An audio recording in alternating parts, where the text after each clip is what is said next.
దాత్రి టీవీలో మీ personal interview కోసం, వ్యాపార ప్రకటనల కోసం ఈ నెంబర్కి సంప్రదించండి. Hello sir. హాయ్ అండి. సార్, సో ఇప్పుడు ఏఐ టెక్నాలజీ అనేది చాలా పెరిగిపోతుంది కదా!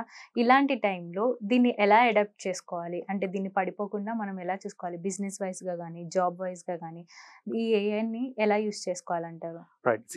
ఫస్ట్‌లీ ఏఐ అనేది it has become very common అండి these days.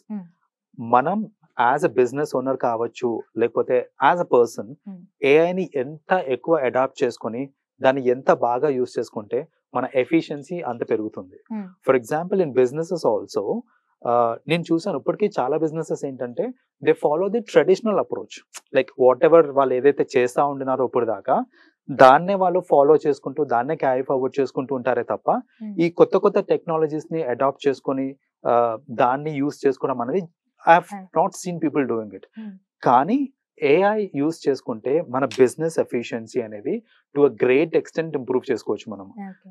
This is because first of all it is a very powerful tool అండి. ఏఐ అనేది వెరీ పవర్ఫుల్ టూల్. సో ఇప్పుడు సింపుల్ ఎగ్జాంపుల్ నేను ఏంటంటే సపోజ్ ఒక రెస్టారెంట్ తీసుకుందాం. చాలా మంది రెస్టారెంట్ అన్నప్పుడు ఏంటంటే దే విల్ థింక్ నాకు షెఫ్స్ బాగున్నారు, నేను టేస్ట్ మంచిగా ఇవ్వాలి, అంబియన్స్ బాగా ఇవ్వాలి, ఇవన్నీ అనుకుంటున్నారే తప్ప అంటే ఇప్పుడు నా లొకేషన్ ఇవన్నీ చూస్తున్నారు. బట్ ఏఐని ఇంటిగ్రేట్ చేస్తే బెనిఫిట్ కూడా ఉంటుంది. ఫర్ బేసిక్ బిజినెస్ లైక్ ఒక రెస్టారెంట్ కూడా ఏఐని ఇంటిగ్రేట్ చేయొచ్చు మనం. ఎలా అంటే ఫర్ ఎగ్జాంపుల్ ఇప్పుడు చూడండి, ఇన్ అ మంత్ నాకు ఎంత సేల్ అయింది అనేది నేను చూసుకోవాలి అంటే నాకు సాఫ్ట్వేర్ లో క్లియర్ గా కనిపిస్తుంది this is the sale that you have అనేసి. కానీ సాఫ్ట్వేర్ లో నాకు టోటల్ సేల్ ఎంతనో చూపించగలుగుతుంది. కానీ ఎక్కువ మంది కస్టమర్స్ నా దగ్గరకు వచ్చినప్పుడు ఏ డిష్ ఆర్డర్ చేస్తున్నారు, నాకు బిర్యానీ ఆర్డర్ చేస్తున్నారా, ఎక్కువ శాతము ఫ్రైడ్ రైస్ ఆర్డర్ చేస్తున్నారా, ఏం ఆర్డర్ చేస్తున్నారా అనేది నేను తెలుసుకోవాలంటే ఒక software may not give me that update, normal software. But if I integrate AI into it I will be able to get details like నాకు ఎక్కువ శాతం ఏ ప్రోడక్ట్ వెళ్తుంది, ఏ సేల్ వెళ్తుంది, ఏ టైంలో సేల్ అవుతుంది, ఏ డేకి ఏది ఎక్కువ సేల్ అవుతుంది. సో బేసికలీ అంటే డే వైజ్ కూడా కేటగరైజ్ చేసుకోవచ్చు. మండే టు ఫ్రైడే మనకి మోస్ట్ ఆఫ్ ది సేల్స్ ఈ ప్రోడక్ట్స్ కి అవుతున్నాయి, సాటర్డే సండే ఈ ప్రోడక్ట్ కి అవుతుంది, ఈ టైమింగ్ ఎక్కువ అవుతుంది. ఇలాంటి ఇన్ఫర్మేషన్ దొరికింది అనుకోండి, మనం ఏం చేయొచ్చు అంటే we will know that what is being pushed in the market. Based on that మనం ఏం చేయొచ్చు అంటే ఫర్దర్ గా ఎన్హాన్స్మెంట్ చేసుకోవచ్చు అన్నమాట. సరే ఈ టైంకి నాకు ఇది ఎక్కువ వెళ్తుంది కదా, సో నాకు వేస్టేజ్ లేకుండా మిగతా వాటిని ప్రొడక్షన్ తగ్గించి దీని ప్రొడక్షన్ మాత్రమే పెంచుతాను నేను. That way I'm able to save some money in terms of production also. ఎందుకంటే ఐవ్ సీన్ సమ్ బిజినెసెస్ దాంట్లో సపోజ్ రెస్టారెంట్ తీసుకొని ఈ ఏఐ యూస్ చేయలేదు అనుకోండి, వాడికి ఏ సేల్ అవుతుందో లేదో తెలియనప్పుడు కొన్ని బేసిక్ ప్రిపరేషన్స్ చేసి పెట్టుకుంటాడు అన్ని ఐటమ్స్ కి. మిగతా ఐటమ్స్ కి చేసిన basic preparation will go in vain if it is not properly used. So అలాంటివి కాకుండా బిజినెస్ ఎఫిషియన్సీ ఇంప్రూవ్ చేసుకోవాలంటే ఏఐ విల్ డెఫినెట్లీ హెల్ప్ అండి. I just gave an example of restaurant, but ఏ బిజినెస్ కన్నా AI will definitely help in these regards. Okay, AI is a powerful tool అన్నారు కదా, at the same time AI వల్ల ఏదైనా losses ఉన్నాయంటారా?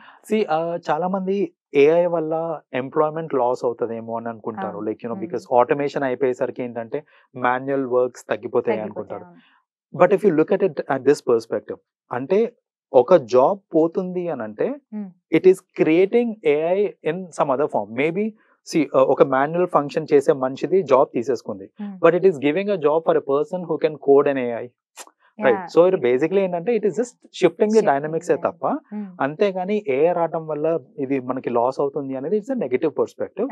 Of course కొన్ని problems with AI ఏంటంటే if it is used in a negative way, a lot of personal information and a lot of personal data can be stolen. So that way AI is little complicated, but every coin has got both the sides. So we have to look at the positive of it. So sir, AI అనేది ఖర్చుతో కూడింది కదా, so AI కి invest చేయాలంటే ఎంత వరకు చేయొచ్చు అంటారు? సో చాలా మంది ఏమనుకుంటారంటే ఇప్పుడు ఏఐ టెక్నాలజీని ఒక బిజినెస్ లోకి ఇంటిగ్రేట్ చేయాలి అని అంటే దానికి ఎంతో కొంత ఖర్చు అవుతుంది కాబట్టి దాన్ని ఒక ఎక్స్పెన్స్ లాగా చూస్తారే తప్ప యాక్చువల్ గా చెప్పాలంటే it is not an expense, it is a part of investment అనమాట. So you have to consider that మీరు ఎంత అమౌంట్ పెడుతున్నారు అనేది ఇట్ డిపెండ్స్ ఆన్ ఎంత స్ట్రాంగ్ ఉంది మీ టూల్ అనేది దాని మీద డిపెండెంట్ ఉంటుంది. బట్ మీరు ఎంత అమౌంట్ పెట్టండి, మీ బిజినెస్ కి సంబంధించి దానికి తగ్గట్టుగా మీరు అమౌంట్ దీనికి ఇన్వెస్ట్ చేస్తారు. కానీ మీరు ఇదంతా కూడా మనము ఇన్వెస్ట్మెంట్ కిందకే తీసుకోవాలి తప్ప ఖర్చులాగా చూడొద్దు. ఎందుకంటే at the end of the day మీరు ఏఐని ఇంటిగ్రేట్ చేసినప్పుడు it is giving you some benefit out of it. Simple, ఇప్పుడు ఇంతకు ముందు బిల్లింగ్ అంతా మాన్యువల్ బిల్లింగ్ అయ్యేది. మీరు ఏదైనా షాప్కి వెళ్ళి చేసిన అంతా కూడా మాన్యువల్ గా ఇట్లా బిల్ చేసి ఇచ్చేస్తారు, అంతా అయిపోయింది. So at the end of the month నాకు ఎంత సేల్ అయిందంటే ఒక్కొక్క బిల్ ని వాడు యాడ్ చేసుకుంటూ పోయి చూసుకునేదంతా చేసేవాళ్ళు. But then it has now been replace with software. అయితే ఒక సాఫ్ట్వేర్ బిల్లింగ్ మెషిన్ కి కూడా వాడు డబ్బులు పెట్టాలి. కానీ ఇప్పుడు మీరు చూడండి, ఏ మాల్ కి వెళ్ళినా, ఈవెన్ ఇప్పుడు రోడ్ సైడ్ దోసా బండిస్ కి చూసినా కూడా బిల్లింగ్ అనేది ఆటో జనరేట్, వాళ్ళు ఏం రాసి ఇవ్వట్లేదు. They press and then they get the bill out of it.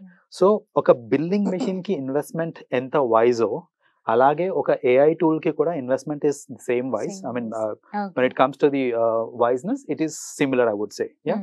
So AI మీద ఖర్చు పెట్టడం అనేది, ఆ ఖర్చు అనేది it's a wrong word. It is kind of AI మీద investment. It is definitely going to help in businesses. Okay sir, చాలా clear గా ఎక్స్ప్లెయిన్ చేశారు. Thank you so much. Thanks అండి.